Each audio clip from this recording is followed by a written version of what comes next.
예, 안녕하세요. 세네 탈출입니다. 지금 중국과 미국 사이에 또 미국과 북한 사이에 이게 굉장히 숨가쁘게 이 수위가 올라가고 있기 때문에 이 한반도가 급변 사태에 점점 접어들고 있습니다. 백모 이제 세네 탈출에서는 항상 그 북한 급변 사태 그리고 북한 해방 이런 얘기를 해와서 이 가끔 이 듣는 시청자님들께 나는 총선 없는 거 아니야? 이런 어감을 이렇게 드렸나 봐요. 절대로 안 그렇습니다.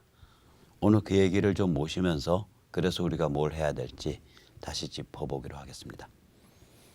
단적으로 말해서 대한민국은 전쟁 중에도 헌법을 고치고 선거를 한 나라입니다. 아시다시피 이제 우리가 해방되고 건국을 했을 때 이 그 지도층의 문란함이라는 거는 지금과 비슷해요. 이 2조 그 썩어 빠진 성리학 탈레반들이 지배를 했었고 1945년을 기준으로 하면 불과 50년 전까지 노비 제도가 있었고 일반 그 백성의 50%가 노비이거나 혹은 노비에 준하는 팔천, 백정, 기생 이런 8가지 천한 신분 그런 사회였습니다. 여기가. 그리고 그 성리학 탈레반들의 그 무기력과 부패, 패거리 짓기는 이루 말할 그 무슨 그 수준이 아니고 그 아래서 이제 빌붙어서 국민의 그 백성의 고열을 짜는 아전 나부랭이들의 그 폐악질은 더 말할 수가 없죠. 따라서 그 민도가 높았다고 할 수가 없어요. 이게 절대로. 그러니까 그런 상태에서 일반 민초는 좀 속을 많이 차리고 각성을 한 부분이 있지만 이 상류층으로 올라갈수록 문란합니다. 그러다 보니까 헌법을 만들고 나서 재헌헌법이 되고 나서 곧바로 대한민국이 만들어지자마자 곧바로 이 개헌을 시도를 해요. 이제 재헌헌법은 대통령제인데 이게 특이한 대통령제입니다. 국회가 선출하는 대통령제예요. 그러니까 장관은 대통령이 임명을 하죠. 임기 4년 중임 가능하고요. 그래서 이제 초대 대통령이 된 이승만 대통령은 52년 여름까지 대통령이에요. 그런데 이제 이 국회가 곧바로 저거를 시도를 해요. 이제 개헌을. 이 개헌은 뭐냐면 핵심은 지금이랑 굉장히 이 이미지가 비슷해요. 내각제 개헌을 이제 하려는 거죠. 다시 말하면 제도권 상류층들의 그 과점 체제, 올리가키, 과두지배 체제를 만들려는 거예요. 그 음모가 횡행하고 지금과 거의 비슷합니다. 그걸 이끌었던 당은 한민당, 기득권 세력, 그 다음에 동아일보, 조선일보가 앞장섰습니다. 이 세력이 미국과 아주 밀접하게 관련이 깊었어요. 당시에 미국의 국무성이 그야말로 반 이승만 라인이었거든요. 이승만 굉장히 골 아프고 제어하기 힘들다 이렇게 생각해서 이승만을 원수처럼 여겼었어요. 그러니까 미국 국무성 라인하고 이 내각제 세력이 결합을 합니다. 그럼 우남 이승만 입장에서는 국민들의 여러 같은 지지를 얻고 직선제를 추진을 해요. 이게 충돌한 사건이 1952년 7월 계엄령 사건입니다. 그래서 국회의원들을 다 끌어다 놓고서 우남이 아주 눈물로써 읍소를 해요. 지금 전쟁 중인데 이 대통령 직선제 해야 된다. 해야 된다. 다시 말하자면 우남이 겪어보고 뭘 느꼈냐. 저는 그걸 깨나족이라 그러는데 힘깨나 말깨나 돈깨나 글깨나 쓰는 이 상류층들이 너무너무 문란하기 때문에 대통령은 직선으로 가야겠다. 이게 우남의 그 기본 노선이 된 거예요. 1950년경부터. 그래서 이 52년 7월 4일에 대통령 직선제 개헌에 성공을 합니다. 성공을 하고 이제 전쟁 중이었으니까 국회의원들이 패를 안 받을 수가 없죠. 그래서 52년 8월 5일 날 대통령 선거를 합니다. 즉 다시 말하자면 전쟁 중에 대통령 선거를 하는 거예요. 투표율은 88%. 이게 투표율이 왜 이렇게 높으냐면 당시에는 이미 그 이제 옛 우리 저기 어디죠? 그 38선 이남 지역을 다 회복을 하고 전선이 이제 지금 휴전선 부근에서 안정된 상태거든요. 그렇게 안정된 상태가 이미 51년도 봄이면 그 정도까지 안정이 됩니다. 전선이. 원래 그래서 그때부터 휴전 논의가 시작이 돼야 되는데 그게 진전을 못한 거는 스탈린 때문에 못합니다. 스탈린이 6.25는 자기 자신의 전쟁이라고 생각을 했고 그다음 6.25에 들어가는 목숨 6.25에 들어가는 무기 비용은 전부 중국한테 걸머지은 상태니까 그래서 스탈린은 휴전을 서두를 뜻이 하나도 없어요. 그래서 휴전은 언제 일어나냐. 1953년 봄에 스탈린이 죽고 나서 3개월 만에 일어납니다. 아무튼 간에 1952년 8월 달은 전시예요. 전시에서 투표율이 88%, 그중에 우남이 74.6%를 득표를 해서 대통령이 됩니다. 즉 우남은 국회에서 선출한 첫 대통령이기도 하고 직선제로 선출된 첫 대통령이기도 합니다. 여기서 살펴보듯이 우리는 전쟁 중에도 헌법을 고치고 전쟁 중에도 선거를 한 나라입니다. 북한의 급변사태가 터진다고 한들 선거는 있어야 합니다. 또 반드시 있을 겁니다. 왜냐? 대한민국은 어떤 아프리카에 있는 무슨 그 부족 뭐 이런 출신의 뭐 소년병 굴리고 피해 젖은 다이아몬드 수출하고 그렇게 해서 권력이 유지되는 그런 시스템이 아닙니다. 대한민국은 그게 아무리 위선적인 것 같이 보이고 아무리 우리 마음에 안 드는 것 같이 보여도 최소한의 법률적 장치를 가지고 운영됩니다. 그것이 바로 박근혜 대통령이 탄핵으로 스스로를 몰고 갔던 이유 중에 하나도 거기에 있습니다. 왜냐? 하야는 이건 거의 헌법에서 불가능한 거거든요. 생각을 해보십시오. 대통령이 국민한테 권한을 위임받았는데 위임받은 거 아니에요. 그러면 사표를 못 쓰는 거예요. 사표를 못 쓰는 거예요. 유혈혁명이든 탄핵이든 둘 중에 하나라고요. 그러니까 당연히 탄핵으로 가야죠. 그래야 시스템의 그 지속성이 이루어지는 게 그게 아무리 사기 탄핵이어도 법 절차적 지속성이 이루어지는 거라고요. 대한민국은 그 법 절차적 지속성을 넘어설 수가 없는 사회예요. 이 사회는. 그러니까 내년 선거가 반드시 있을 거다. 그 전에 무슨 정변이 일어나서 문재인이 내려오던 말던 내년 선거는 있다. 그리고 그 전에 북한 급변사태가 있던 말던 내년 선거는 반드시 있다. 그리고 내년 선거가 바로 결판 짓는 날이다. 라고 저는 말씀을 드리고 싶습니다. 그래서 백모가 입만 뻥끗하면 북한 해방, 그다음에 북한 급변사태, 미중전쟁 이런 얘기 한다고 해서 그것이 선거를 뜻한다? 아니 선거가 없는 걸 뜻한다? 이런 생각은 전혀 하지 마세요. 대한민국 그렇게 호락호락한 사회 아닙니다. 호락호락한 시스템이 아닙니다. 그거 호락호락하게 봤다가 지금 문재인 586 집단이 결단나고 있지 않습니까? 자, 내년 선거가 조금 날이 특이해요. 4월 15일 이게 태양절이죠. 김일성 생일입니다. 그래서 내년 선거에 저희 쪽 캐치프레이즈는 태양절을 박살내자. 태양절을 박살내자. 아까도 말씀드렸듯이 북한 급변사태가 있어도 선거는 일어납니다. 아까도 말씀드렸듯이 대한민국은 법률적 제도의 지속성 속에서만 운영될 수 있기 때문입니다. 아까도 말씀드렸듯이 제가 북한 급변사태를 노상 입에 달고 살지만 이거는 내년 총선이 일어나지 않을 거다. 이런 소리가 전혀 아닙니다. 그런데 내년 총선의 가장 중요한 조건은 의외로 저희 대한민국 안에서 있는 게 아닙니다. 가장 중요한 조건은 미중 전쟁과 미국의 북한 압박이라고 생각을 합니다. 또한 내년 총선의 가장 중요한 변수란 건 뭐냐? 우리가 어떻게 하냐에 따라서 성취할 수 있는 거거든요. 그래서 내년 총선의 가장 중요한 변수는 뭐냐? 선거구마다 독립적 유권자 조직이 태동할 것인가 아닌가. 이런 현상이 없었거든요. 대한민국에 이때까지. 선거구마다 독립적 유권자 조직이 태동할 것인가 아닌가. 이게 내년 총선의 가장 중요한 변수입니다.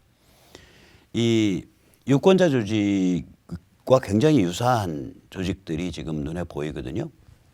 저는 이걸 유사 유권자 조직이라고 합니다. 정당 관점에서 보면 선거구별 독립적 유권자 조직이 유사 정당입니다. 그러나 유권자 조직의 관점에서 보면 정당의 형태인데 이게 시민성을 가지고 있거든요. 비정당적 성격을 갖고 있어요. 시민운동 성격을 갖고 있어요. 이게 이제 정광훈 목사 그리고 기독교 자유당 쪽이 하나. 그러니까 편하게 하면 정당 정치에 적극적인 기독교 블락이에요. 이게 이제 시민성을 갖고 있는 정당 운동이기 때문에 제가 유사 시민운동, 유사 유권자 조직이라고 부릅니다. 또 우리 공화당도 마찬가지입니다. 우리 공화당의 장점은 뭐냐면은 이게 시민성을 갖고 있거든요. 태극기에서 시작을 했잖아요. 이게 그래서 유사 유권자 조직입니다. 그런데 이거 말고 진짜로 순수한 독립적인 유권자 조직이 지금 가능하지 않을까 이렇게 생각이 됩니다.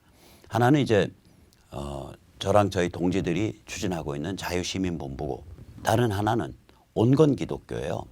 그러니까 기독교 보수 복음주의 기독교가 지금 그게 이제 색채가 둘로 나뉘어지고 있는데 하나는 정광훈 목사님과 기독자유당 쪽 그래서 이 정당 정치에 아주 깊게 관계하고 참여하는 방식의 그런 흐름이고요. 다른 하나는 세속과 정당 정치에 대해서 거리를 두되 세속에 대해서 좀 점잖으면서도 매섭게 기여할 방법이 뭐냐를 고민하는 온건 기독교입니다. 사람에 따라서 좀 보는 눈은 다르겠지만 저는 이 온건 보수 기독교 성향이 아마 메인스트림이라고 생각을 합니다. 전체 복음주의 보수주의 기독교 성향 흐름의 약 한 8, 90%가 이쪽 온건 기독교 성향 아닌가 저는 그렇게 봅니다. 그 다음에 이제 정교모 즉 사회 정의를 바라는 교수 모임 이 조직이 아직 조직화되지는 않았어요. 충분히 지금 타동 단계인데 경이로운 사이즈입니다. 이게 그런 성향 즉 다시 말하면 자유민주주의 성향 보수주의 성향으로 교수들이 7,000명 8,000명씩 모였다. 이거 장난 아니에요. 이런 일 벌어진 적이 없습니다. 만약에 여기가 좀 더 조직화되면 이거는 정당은 아닌데 정당 정치에 굉장히 깊은 영향을 주는 그런 시민 조직이 될 겁니다. 그 다음에 이제 아까도 말씀드린 백모와 그 동지들이 추진하는 자유시민본부. 최소한 제 눈에 띄는 것만 해도 독립적 유권자 조직의 가능성을 보이는 데가 셋 정도 보입니다. 제가 아직 온건 기독교 쪽 움직임은 공개할 그런 상황이 안 돼서 좀 더 지켜보고 있는 아주 초보적인 단계에 있기 때문에 뭐라고 지금 말씀을 드리진 않지만 제가 가지는 느낌에는 이게 움직임이 있는 것 같다라고 느끼고 있습니다. 자, 그러면 제가 이제 아까도 말씀드렸듯이 내년 총선이 4.15 태양절을 박살내자. 그런데 가장 중요한 조건이 미중 전쟁과 미국의 북한 압박이다. 이걸 오늘 조금 더 다시 한번 정리해서 말씀을 드리겠습니다. 최근 지난 며칠 전에 우드로 윌슨 센터에서 펜스가 긴 연설을 했습니다. 이 펜스의 연설은 작년 10월 4일 날 허슨 연구원에서 했던 연설만큼이나 중요한 연설입니다. 그 1년 된 시점에서 연설을 한 겁니다. 우선 첫째, 미국이 중국의 호구인 시대는 끝났다라고 말을 했습니다. 이게 연설 요 클립의 제목을 폭스가 만들었을 때 폭스에서 뭐라고 이름을 붙였냐면 미국이 중국을 재건해 주는 시대는 끝났다. 그렇게 제목을 붙였습니다. 한번 보시죠. In less than 2 short decades, we've seen, as President Trump has said, the greatest transfer of wealth in the history of the world. Over the past 17 years, 중국이 China's GDP has 엄청나게 grown 빨리 by 성장을 more 했는데 than ninefold. It 지난 has 한 20년 become the 동안 second largest economy in the world. Much of this success was driven 이 by 중국이 American 또 이렇게 investment in 성장하게 된 China. 데에는 미국의 역할이 Beijing's 지대했는데 actions have contributed to the United States 중국의 trade deficit 정책은 with China that 미국과 last year 세계 ran 질서에 대해서 to more than 지극히 적대적이다. 400 billion. 그럼에도 Nearly 중국은 half of our global 어마무시한 trade deficit. 무역 흑자를 누리고 As 있다. President Trump has said many times, we rebuilt China. 미국이 25년 동안 중국을 재건했다고 해도 과언이 아니다. No truer 그것이 words were spoken. 진실이다. But those days are over. 그러나 이 같은 시절은 As 이제 history will 끝장났다. surely note, 트럼프 In less 당선 than 후에 3 years, 지난 3년도 안 되는 President 시기에 Donald Trump has changed that narrative forever. 미국의 노선이 180도 No longer 바뀌었다. will America and its leaders hope that economic 즉 engagement 중국과의 경제 alone 관계를 will 발전시키는 transform 것만으로는 communist 딱 이 말 China's 썼어요. authoritarian 중국 state 공산 into 독재 a 체제. free and open society The Communist that respects Authoritarian private property, System the of rule of China. law, and international 말을 rules of 썼습니다. commerce. Instead, 그것이 as 경제 the 문제로는 President's 풀리지 않는다. 2017 national 경제 발전 security 아무래도 안 strategy 풀린다. articulated, the United States now recognizes 다시 말하면 그 경제 외적 방법으로 조여야 된다는 얘기죠. 그러니까 무역 외의 방법으로 무역 다시 말하자면 그냥 무역 지금 내버려둘 수 없다는 얘기예요. 그러니까 민간 베이스 방법 외에 정부 차원에서 조여야 된다 이 소리예요. 그리고 이거는 미국의 여야, 미국의 절대다수 국민한테 지금 이 같은 정책은 지지를 받고 있다. President Trump has taken bold and decisive action to correct the failed policies of the past, to strengthen America, to hold Beijing accountable, and to set our relationship on a more fair, stable, and constructive course for the good of both our nations and the world. 저런 이제 그 얘기를 몇십 분 동안 한 거예요. 이번 우드로 윌슨 센터에서의 그 펜스 연설은 저 얘기를 몇십 분 동안 한 거예요.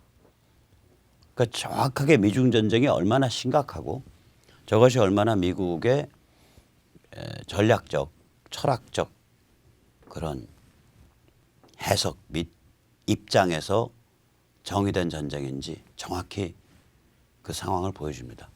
이거는 같은 연설에서 홍콩에 대한 부분에서도 여실히 드러납니다. 네, 홍콩 연설 한번 보시죠.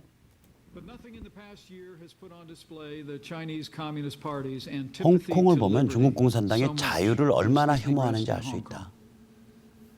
홍콩은 지난 150년 동안 중국과 외부 세계 사이의 관문이었다. 그리고 홍콩은 세계에서 가장 자유롭고 번영하는 그런 지역이었다. 또 홍콩은 수십만 외국인이 이미 홍콩 안에서 살고 있다. 홍콩이야말로 중국이 전면적으로 자유화될 경우 얼마나 발전할 수 있는지 보여줄 수 있는 모델 케이스이다. 그런데 베이징은 홍콩에 대한 부당한 간섭을 계속 증대시켜왔다. 개인의 권리와 자유를 억압하는 정책을 취해왔다. 그런데 이는 중국이 홍콩을 영국으로부터 넘겨받을 때 맺었던 조약에 어긋난다. 트럼프는 미국이 자유를 위해 나설 것이라고 말함으로써 홍콩에 대한 입장을 명확히 밝혔다.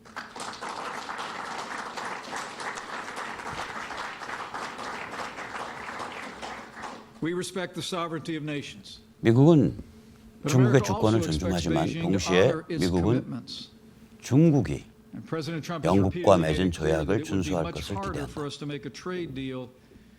만약에 중국이 홍콩 시위자들에 대해서 무력을 사용한다면 중국과의 무역 타결은 물 건너갔다고 보면 된다.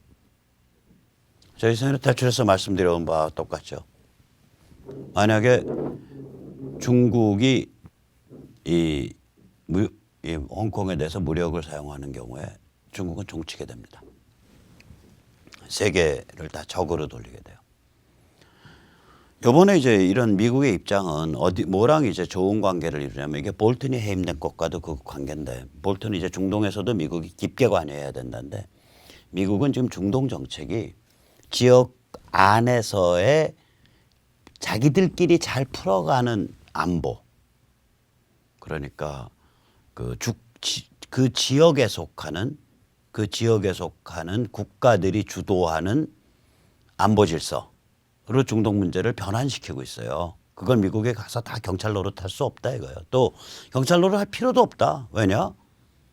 석유 세계에서 기름이 제일 많이 나는 나라인데 미국이 이제 에너지 순수출국인데 왜 거기 가서 우리가 경찰 노릇해야 돼?